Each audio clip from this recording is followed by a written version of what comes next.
Good evening, Arsenal fans and football fans all over the world. This is your host, your guy, DLG Reppin, and I'm bringing you more footballing context for what goes on around the beautiful sport we love to call football. And I hope you've all had a nice day. I know I have.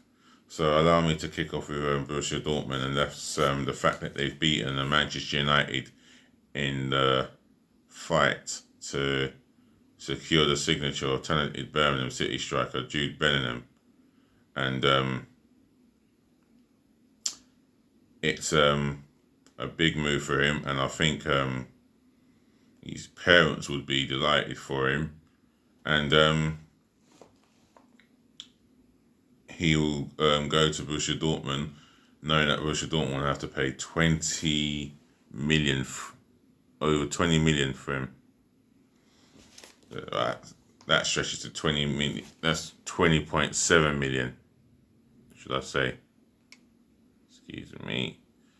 Yeah, and it's a good move for him, and I wish him all the best there, as long as he stays healthy, as fit as he can be, and level-headed, without getting into any spot of bother, and hanging around the right people, and getting the right advice. And I hope he's one of those players who would ask for advice for his just to improve his performance in training, as well as possibly getting into the first team for us via substitution or starting in the first team. It depends on the management and how they see him, and how they see him perform well in training as well. So they'll be keeping an eye on him. But it's a big move for Borussia Dortmund.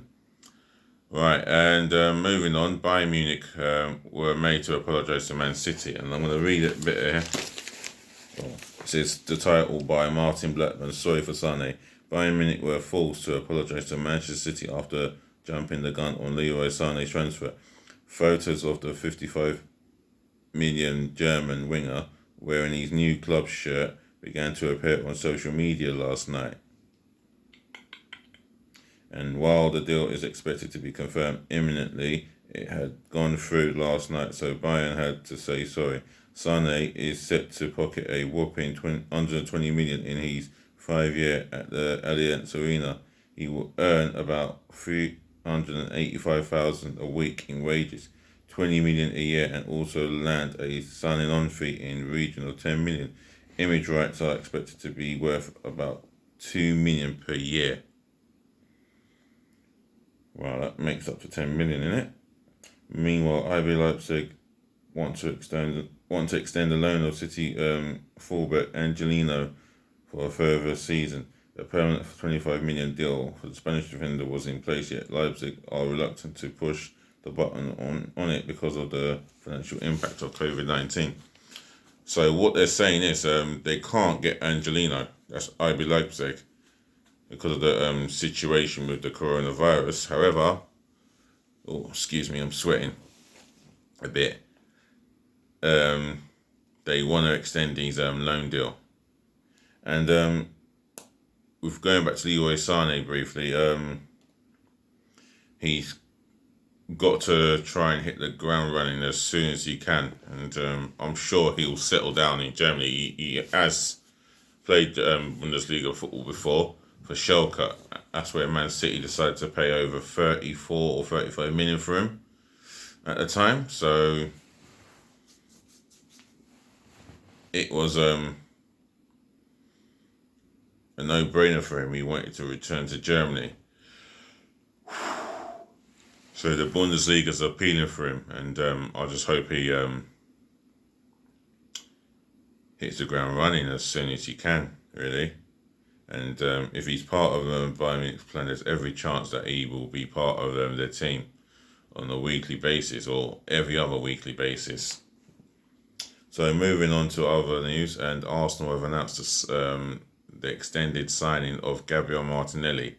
This is a guy that we bought from Ituano, the fourth tier of Brazilian football, and he has been a bargain buy at 8 million.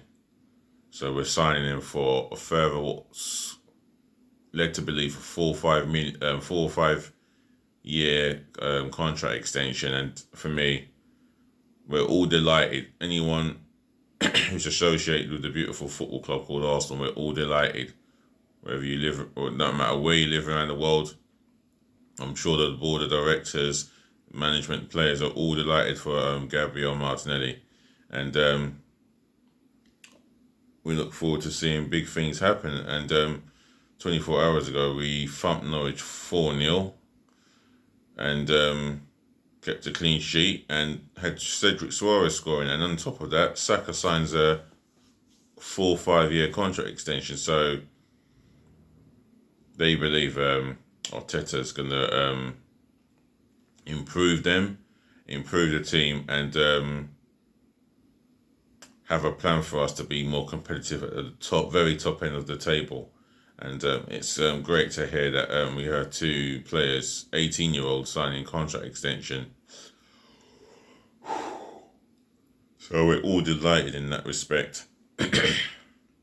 Gabriel Martinelli should be in the first team in recent weeks, but I don't know what Arteta has seen or whatnot. He's ashamed that he's injured for the rest of the season, so it'll be next season until we see Gabriel Martinelli. And Saka keeps going from strength to strength.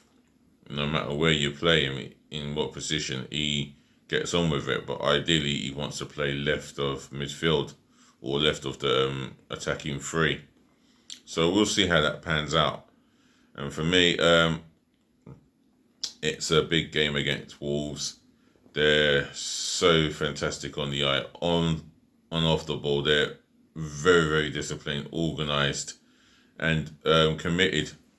And, they work hard as a team. Adama Traore has improved every game. He just gets better, quicker and stronger. Him and Jimenez have linked up 10 times. That led to a goal more than any other pairing in the Premier League. And you got Ruben Neves and João Moutinho in the midfield, who they'll be looking to be part of the reason why they'll be on the front foot. We as Arsenal, we've got to go there with a belief and the character and resilient, and we've got to show that that enthusiasm, especially when we don't have the ball. We've got to be on our game. And I think, even though I won't start Nketiah in the middle, he will go with Nketiah in the middle just to get Aubameyang up the top, well, on the wing again, on the left wing, even though we want him in the middle. But there's a reason why he starts Nketiah, and I can see that clearly, and that's due to his work rate and the fact that he's willing to learn as well. And he does make good movement in terms of looking to score goals. He makes the right move, but maybe he's not the finishing article yet, not quite the finishing article yet, but he has got a future at the club.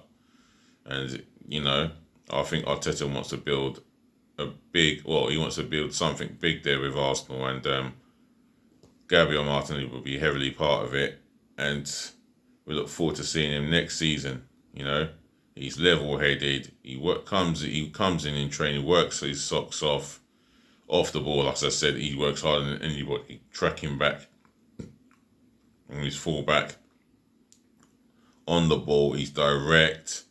He wants to make something happen, and if he's got a goal-scoring opportunity, he will more than likely put it away.